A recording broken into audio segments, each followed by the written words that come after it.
Bismillahirrahmanirrahim. Assalamualaikum warahmatullahi wabarakatuh. Jumpa lagi dengan saya di Abil Maywa Channel. Jadi teman-teman, channel ini merupakan channel pendidikan tempat kita berbagi tentang aplikasi pendidikan, Microsoft Office, serta tips dan triks komputer. Jadi di video kali ini teman-teman ya, kembali lagi admin akan sedikit berbagi tentang 10 soal prediksi, soal kompetensi teknis, pedagogik pilihan. Jadi teman-teman guru honorer harus kuasai sekarang. Jadi target kita di sini teman-teman tentunya cuma satu, yaitu bagaimana kita bisa lolos passing grade. Oleh karena itu, admin akan membahas 10 soal prediksi, soal kompetensi teknis, pedagogik pilihan. Jadi teman-teman guru honorer stay terus di channel ini ya.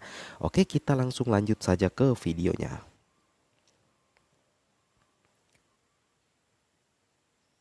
Jadi di sini untuk soal pertama ya, teman-teman perhatikan.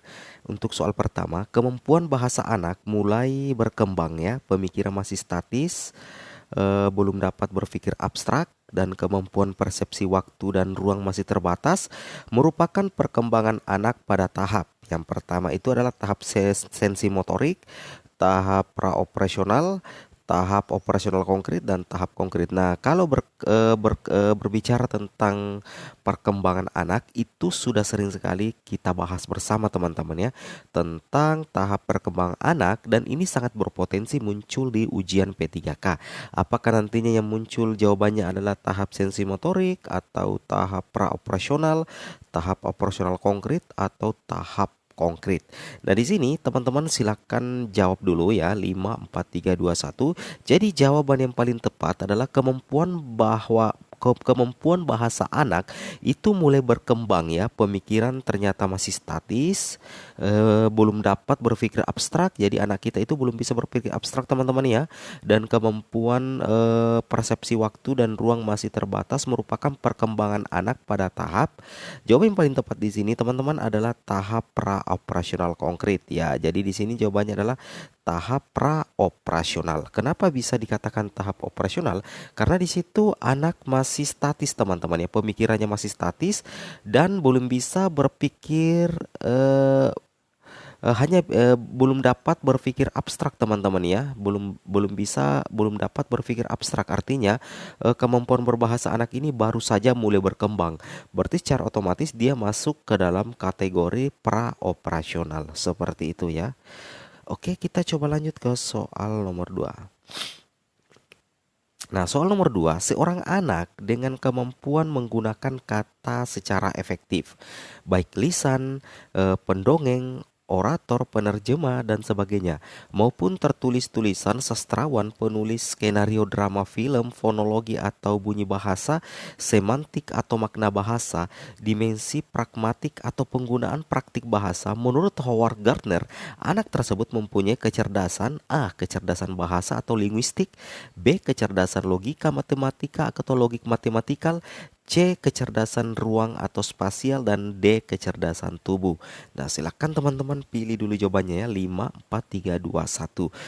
Jadi jawabannya yang paling tepat di sini teman-teman ya. Di sini kita lihat kata kuncinya teman-teman ya. Jadi kata kuncinya di sini adalah kata secara efektif, kemudian ada fonologi, bahasa, semantik, kemudian makna bahasa ya. Jadi sudah jelas bahwa jawabannya di sini adalah A teman-teman ya. Kecerdasan bahasa atau linguistik. Karena di sini admin perhatikan itu lebih cenderung ke bahasa ya. Lebih cenderung ke linguistik seperti itu. Oke, kita ke soal nomor 3. Soal nomor 3 adalah untuk mengetahui kemampuan awal peserta didik. Seorang pendidik dapat melakukan A. Pengayaan materi pelajaran, B. Refleksi, C. Latar belakang peserta didik, dan D. Tes awal atau pretest. Jadi teman-teman, untuk mengetahui kemampuan awal itu pendidik dapat melakukan apa? Jadi kata kuncinya di sini adalah kemampuan awal ya. Berarti kemampuan awal. Kira-kira jawabannya apa teman-teman ya? Silakan teman-teman jawab, 5 4 3 2 1. Jadi jawabannya adalah tes awal atau pre-test. Karena kata kuncinya di sini teman-teman adalah kemampuan awal, seperti itu ya. Oke, kita lanjut ke soal berikutnya. Soal berikutnya adalah dalam mengidentifikasi kasus kesulitan belajar dapat dilakukan dengan metode kriterian reference set. Yang bukan merupakan tahap metode kriterian reference set adalah A. Menetapkan angka nilai kualitatif minimal yang dapat diterima. Misalnya 5.0 atau 6.0. B. Membandingkan prestasi dari setiap siswa dengan angka nilai batas lulus tersebut secara teoritis. Mereka yang nilai angka prestasinya berada di bawah lulus sudah dapat diduga sebagai siswa yang mengalami kesulitan belajar. C. Menganalisis kemampuan peserta didik. D. Menghimpun siswa yang diduga mengalami kesulitan belajar serta mencari siswa yang mengalami gejala terparah yang nilai jauh di bawah siswa penderita kesulitan belajar ya.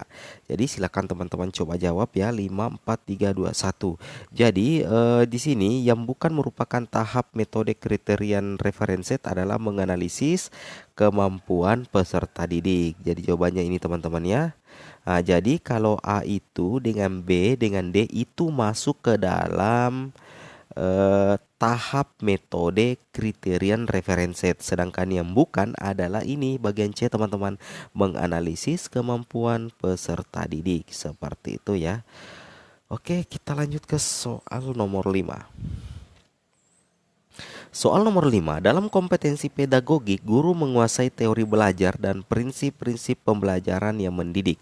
Dalam prinsip pembelajaran mendidik, guru harus, teman-teman silakan jawab ya. 5 4 3 2 1. Apakah A. melaksanakan proses pembelajaran sesuai jadwal, B. menerapkan berbagai pendekatan, strategi, metode dan teknik pembelajaran yang mendidik serta kreatif dalam mata pelajaran yang diampu, C. menggunakan strategi pembelajaran, dan D. hanya menggunakan teknik pembelajaran.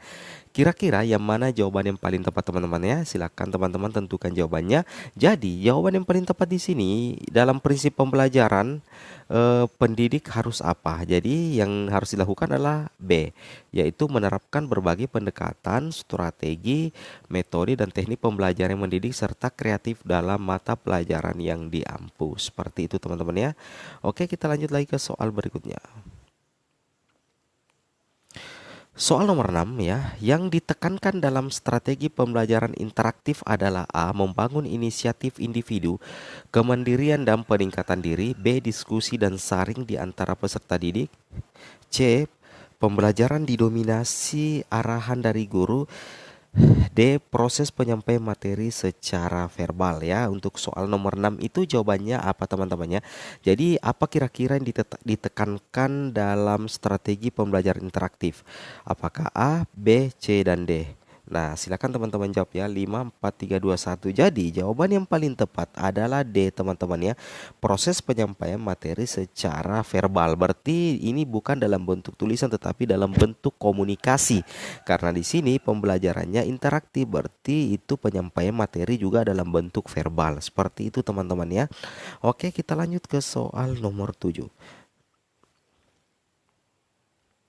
Nah, untuk soal nomor 7, pengembangan kurikulum pemangku kepentingan dilakukan dengan melibatkan pemangku stakeholder untuk menjamin relevansi pendidikan dengan kebutuhan kehidupan, termasuk di dalamnya kehidupan kemasyarakatan, dunia usaha, industri, dan dunia kerja. Pernyataan tersebut di atas sesuai dengan prinsip pengembangan A. Tanggap terhadap perkembangan ilmu pengetahuan teknologi dan seni. B. Relevan dengan kebutuhan kehidupan. C. Ayat surat yang turun sebelum hijrah Nabi Shallallahu Alaihi Wasallam. D. Ayat surat yang turun di Mekah sewaktu akan hijrah Nabi Shallallahu Alaihi Wasallam. Nabi Shallallahu Alaihi Wasallam ke Madinah. Nabi Sallallahu Alaihi Wasallam ke Madinah. Nah, kira-kira pernyataan tersebut di atas sesuai dengan prinsip pengembangan kurikulum teman-teman yang mana? Silakan teman-teman jawab. 5 4 3 2 1. Jadi jawaban yang paling tepat adalah ayat surat yang turun sebelum hijrah Nabi Sallallahu Alaihi Wasallam. Seperti itu ya. Kita lanjut ke soal nomor berikutnya. Nomor berapa ya? Nomor 8. Kurikulum dikembangkan berdasarkan prinsip bahwa peserta didik memiliki posisi sentral untuk mengembangkan kompetensinya agar menjadi manusia yang beriman dan bertakwa kepada Tuhan Yang Maha Esa, berakhlak mulia, sehat, berilmu, cakap, kreatif, mandiri, dan menjadi warga negara yang demokratis serta bertanggung jawab. Pernyataan tersebut di atas sesuai dengan pengembangan kurikulum. A. Tanggap terhadap perkembangan ilmu pengetahuan teknologi dan seni. B. Relevan dengan kebutuhan kehidupan. C. Menyeluruh dan berkesinambungan. Dan D. Beragam dan terpadu. Nah, di sini kata kuncinya teman-teman ya. Kata kuncinya itu adalah